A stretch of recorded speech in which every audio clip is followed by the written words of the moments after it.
Hello, everyone.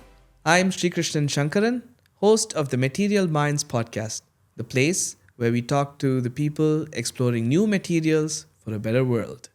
Today, we talk with Albenc Nexha, a postdoc in the group of Professor Tobias Kraus in the Structure Formation Research Department here at INM. He talked to us about a very interesting project that he's working on called ISeed, where he's making these kind of seed-like structures that can be distributed in the environment and will give us information on whether it's safe or not to be in a certain place. There's a lot of interesting components to this and a lot of interesting factors. It's going to be a really fun conversation. And here we go. Hello, Albans. Hello. Great to have you on the podcast, and thanks for agreeing. It's a pleasure being here. Yeah, it's wonderful. You have a very interesting project. I introduced it very briefly at the start, but we want to get to know more about it from you. Especially, I want to get to know more about it from you. And we're going to do it in a way that you explain it at 3 levels of complexity. And this is something that you've prepared for this episode. The first level of complexity, I call it the scientific show-off. Like where you want to say things, but you want to show how smart you are, and people don't necessarily have to understand. And I have an example for this. It's the English phrase is letting the cat out of the bag. The Germans also have a phrase, die Katze aus dem Sack lassen. And if I want to say it in a complex way that no one understands it, you would say executing the release of a feline entity from its confines within a portable containment unit of textile derivation. So it makes no sense in principle. Sounds complicated. Yeah, exactly. So let's hear how complicated your project can sound. Yeah, thanks for the introduction. So here at INM, this is my 3rd year. I work in the FIT project called ISeed. FIT stands for Frontiers Emerging Technologies, and this project is funded from the European Union. So this is the 3rd year for INM that this project is ongoing. So technically what we do in this project is we take inspiration from nature, and then we give back to nature. So what we want to do with this project is that we are able to mimic the behavior of plants outdoors that could be passive, for example, they can fly by the wind. But when you go outdoors in the forest, you see there are different kind of plants. And these plants just fly by the wind, so they're passive. But we want to introduce an extra functionality. What we want to do is that we can introduce fluorescent particles, which we at INM are responsible for, that we can sense environmental conditions. For example, here I've brought some of these type of seeds. These are what we call the flying seeds. This, if you walk around this forest that we have here in Germany, but also in Europe, you are going to see this type of seeds that are natural seeds. These are called Acer campestre seeds, or also known as maple seeds. Now, these can fly by the wind, and then they don't have an extra functionality because they just fly, they biodegrade in the soil. So what we do is that we introduce fluorescent particles in these seeds, and this is what we do in collaboration with Italian Institute of Technology. So in these seeds, we incorporate these particles that have dual functionality. The first functionality of these fluorescent particles is to emit, as the name implies. And for that, we have drones, which is another institute involved in this project from Wageningen University in Netherlands. And these drones are equipped with lasers. Lasers will monitor and spread these seeds. And then after a while, when shining with a laser, these seeds are going to fluorescent because they have the fluorescent parts into it. So we are able to find where the seeds are, so these artificial seeds, then we are able to extract information, for example, about environmental conditions. And how do we do that? We do that via the fluorescence that the particles are emitting. So these particles act as a sensor. Not only the particles, but the whole seed now is a sensor. And this fluorescent intensity is changing the function of environmental parameters. And these environmental parameters could be temperature, CO2 gas, mercury vapors, humidity, and so on. This will allow us to have an environmental distribution of these parameters. And this further on could be applied in different kind of, say, for example, fields to tell human beings that look, this area in which you are transpassing is relatively complex, and then you have this type of factors that are going to affect your health. Okay, so the project itself has a high level of complexity in the sense that you have the seeds, from what I understand. Yeah. And then you have drones now, you have nanoparticles, you have environmental parameters that you mentioned. A few different examples that you mentioned of. And they're all working together to give us information Indeed. about the world around us and the safety of the world around us. Okay, so it's a pretty big project, and it's working in a way that you're working with other people on this project. So maybe we can actually go down to the next level. So the next level is what I call the scientific expert, which is that you're talking to other scientific experts. Let's say you're talking to your colleagues at work, and you want to describe the project to them and maybe some of the specifics of what is actually making it work. Yeah, so indeed, what I said in the beginning, we have this natural seeds, and then we produce artificial seeds that have fluorescent particles into it. Now, when we talk about the fluorescent particles, in state of the art, you can see different kinds of fluorescent particles, but the one that we have selected in the ISeed are so-called lanthanide particles. So lanthanide particles are the bottom part of the periodic table that we thought, okay, this is neglectable, we never pay attention to the lanthanide elements, but it turned out that they are very important. Actually, I'll give you just a scientific fact. Like in 2022, lanthanide complex was already approved from FDA and EMA for MRI contrast agent, that is a gadolinium complex. And then gadolinium is very famous about MRI properties. Here in ISeed, we use other type of lanthanide elements that are famous for their fluorescent properties. One of these, for example, that we have incorporated in the ISeed are erbium ions. These ions are in combination with the terbium, another lanthanide ion, that is able to absorb light and then convert this light into a different kind of emitting. In this case, we will see green emitting lights. Then in this combination, what we do here at INM is try to incorporate this lanthanide ion in different kind of host, and they study their optical properties. Because one thing that we did not mention during the introduction of the project is the fact that we have to introduce the lanthanide ions in different kind of composites. One of the artificial seeds that you will see here is this one. So this is artificial one, which has this lanthanide ion into it. So this is made of PLA, polylactic acid. Now, as I mentioned, we are inspired from nature, but we want to bring back to nature. That means that this substrate or this element that we are, let's say, spreading in the nature, they should be biodegradable. In this sense, PLA is biodegradable, but we are exploring also other type of substrates. One, for example, being cellulose or PHA, which stands for polyhydroxyalkylane. So these are all sort of polymers that have high rate of biodegradability. This is something that we explore in this case. And obviously, when we select a polymer, first thing that we have to pay attention is about optical properties of the lanthanides where we are introducing these polymers. And therefore, we select first biodegradability, but also transparency of these polymers. Okay. Therefore, these are three of the most selected ones that we have within the ISeed project.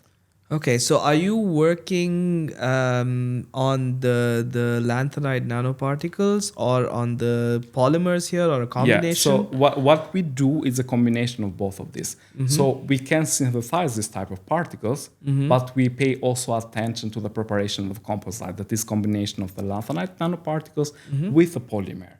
As I said, we have to select a polymer that is highly transparent within the operating wavelengths of the lanthanides, so where they emit. Obviously, if you select a polymer that is not transparent in this range, most case scenario, you are not going to see the emission of the lanthanides arising from it. So we do this combination in order to optimize the optical properties of the lanthanide within the composite. Okay. And then the lanthanide nanoparticles, you're talking about fluorescence that they have, right? Yeah. So what is the function of the fluorescence? So the seeds, now they can, let's say, fully made of these lanthanide composites. So the function is that the fluorescence that is emitting from these lanthanide particles is a function of the environmental parameters. That means their intensity or color can change as a function of, say, for example, CO2 gas, temperature, or mercury vapors.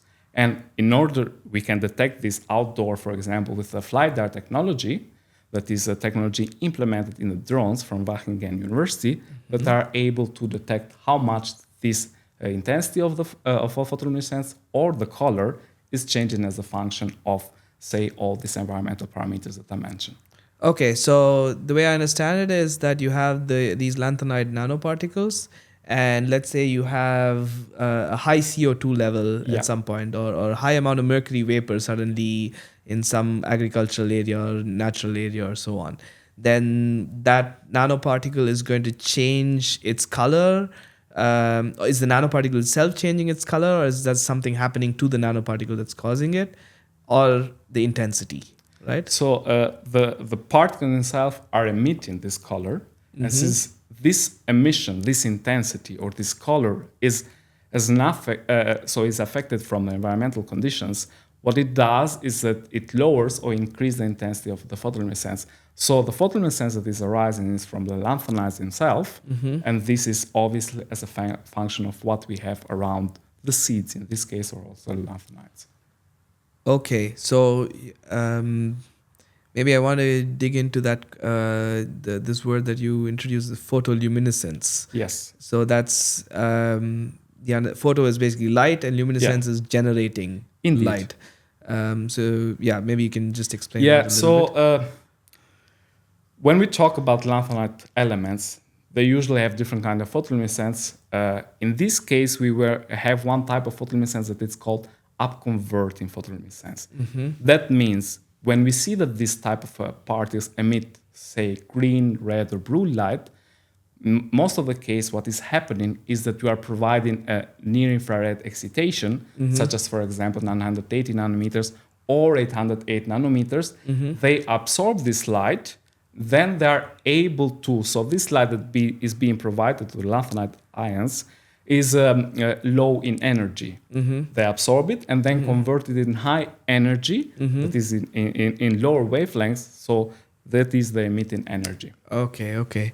So the parts that you have are now you have this seed. So you have a natural seed. You've made an artificial version of it with special polymers that can degrade. Inside the seed, you have these nanoparticles that, depending on a certain environmental parameter like CO2 or so on, can alter their optical properties. So Indeed. like the kind of photoluminescence or fluorescence, the color or the intensity of light that they emit. And then on top of that, you have drones, which is, I think this is what you mentioned as FLIDAR. Like it's drones with some kind of radar technology in them. Yeah, I can specify that. So the experts in drones is Wageningen University, which is located in Netherlands. So drones have the role that they are going to spread these seeds in environmental when we go outdoors, but at the same time they have to collect information. And this information they do via the so-called FLIDAR, which is a technique that they have mounted in the drones. And FLIDAR is a way of collecting all the fluorescence that the particles or the seed themselves are generating. And obviously, as I said, we have an intense photoluminescence or lower intense photoluminescence, depends on what we are recording outdoors. And this recording outdoors is done from drones with the FLIDAR technology. Okay, so you have all of these parts now together. Maybe that gives us a good segue into the third level of complexity. Now we know all the parts that are in there, but let's say you have a relative, like a nice uncle or aunt that you really like, or a grandmother, or a nephew or niece or whatever, and they're very curious. Like you're all the way here somewhere in Saarbrücken in Germany, doing some high-end research in a material science institute. You go back home and they're a bit like, okay, Albenc, what do you do? They're curious, but they're also clueless. Like they're not in this world, they're not in this field. How would you explain to them? So what I often tell to my grandma is that I'll often refer to them to the story of a saying about fireflies.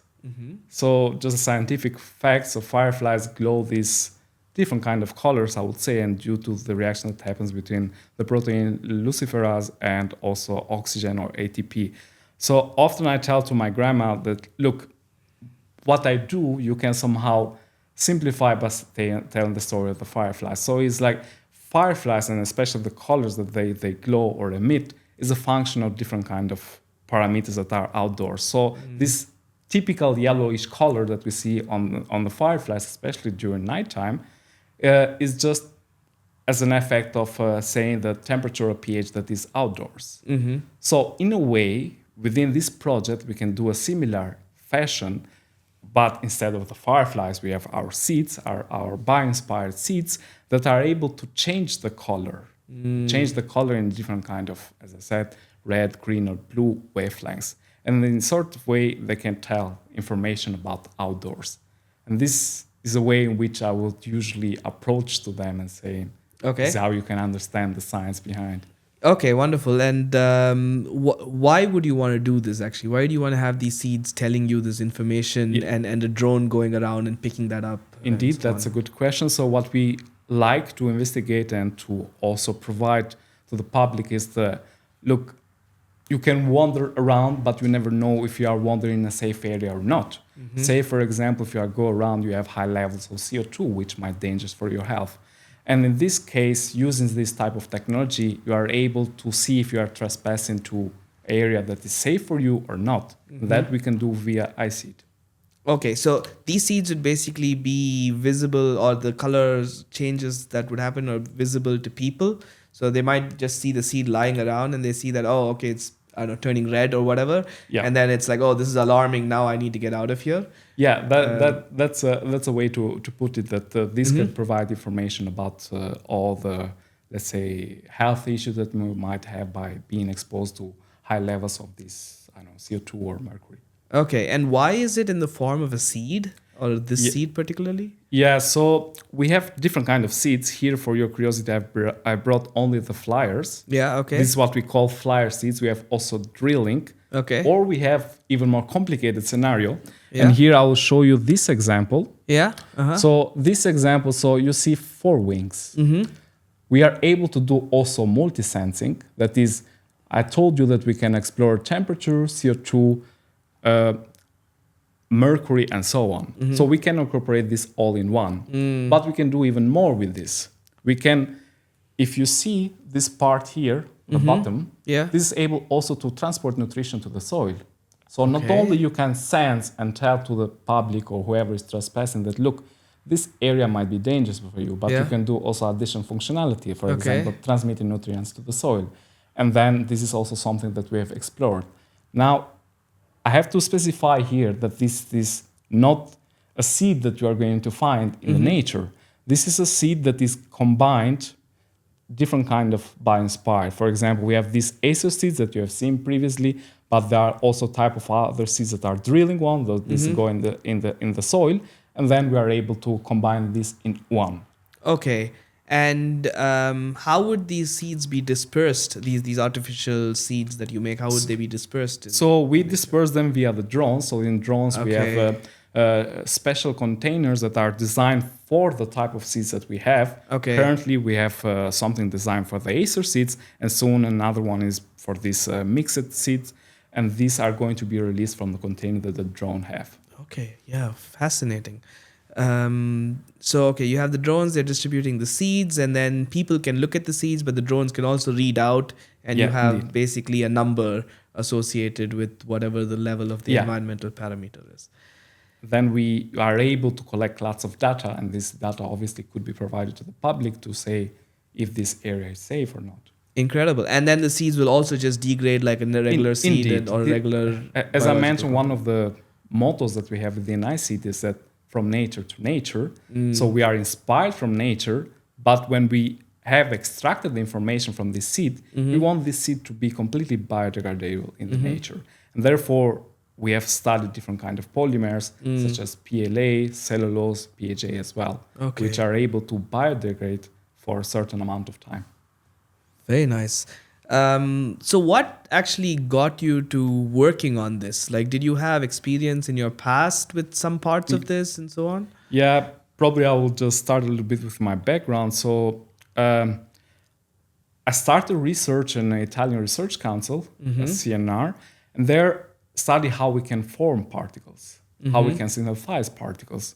But these particles were not displaying functionality. And after this, I moved doing a PhD at the University Rovira i Virgili in Tarragona, Spain. And there I studied this bottom part of the periodic table, so the lanthanide elements, which have these fascinating optical properties that we have discussed so far. There I learned how we can synthesize these particles using my previous background, and then how we can apply them, say, for example, sensing temperature, which was one of the main topics of my PhD. And now currently at ISeeds, I wanted something more functional, something more applied. And this was the case for the ISeeds project. And this is, you see, different kind of application of these fluorescent materials. Oh, very nice. Yeah, that's actually quite a nice journey through science to get to this point. So you said that you've been doing this for 3 years. How much is left in the project and where is it going? Yeah, indeed. So currently we are in the third year of this ISeeds project. For INM, we are going to finish in June, but we are still incorporating the project because the project continuously until the end of the year. So now what we are doing is outdoor studies. So all these type of seeds that we have developed in the lab, now we are incorporating different kind of soils or vegetation, and we are trying to extract the fluorescence emission that arise from these seeds, and then trying to determine different kind of environmental conditions, temperature, CO2, and mercury. Okay, so can you are you allowed to disclose where outdoors, like which country maybe? Yeah, the first tests are going to be run in Netherlands, in Wageningen. Okay. Then after that, we have to see also for other countries. But at the moment, this is not decided yet. Oh, that's very exciting. So then what does this mean for you and your future? Would you be working on this for longer, or would you, if it ends by the end of the year, let's say, what would you be doing beyond that? Yeah, I see lots of potential behind this project. So there is obviously need to improve it because, I mean, it's not, there is room for improvement, that I would say. And obviously, I would like to see where it goes next because this is the initial state. But as I mentioned to you, we are collecting data in collaboration with an institute in Italy. And these data then are going to be, say, provided to the public. And we want to see, because in the end, we talk about fluorescence, signal, and so on, but we want to understand outdoors. I have always studied this indoor in the lab. Yeah. But outdoors is a different scenario. Yeah. For, say, for example, solar radiation, how is that going to affect it, and so on and so on. So I see lots of potential behind what is going to happen next in ISeeds, and this I'm very, very curious, as I said. I'm also incredibly curious, and I'm very fascinated by the project and the work that you're doing within it.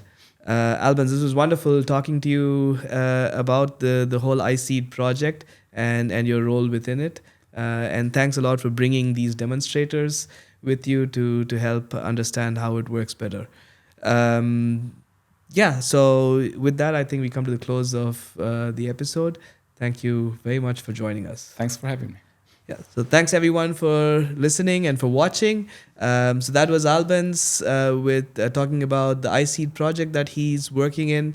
You can, we're going to be having more podcast episodes in the future. You can see the podcast on YouTube. You can listen to it on Spotify. And we're having clips on it in our Leibniz INM channels or accounts on Twitter or X, on LinkedIn, and on Instagram. So you can find us in all those places. And see you next time. Bye.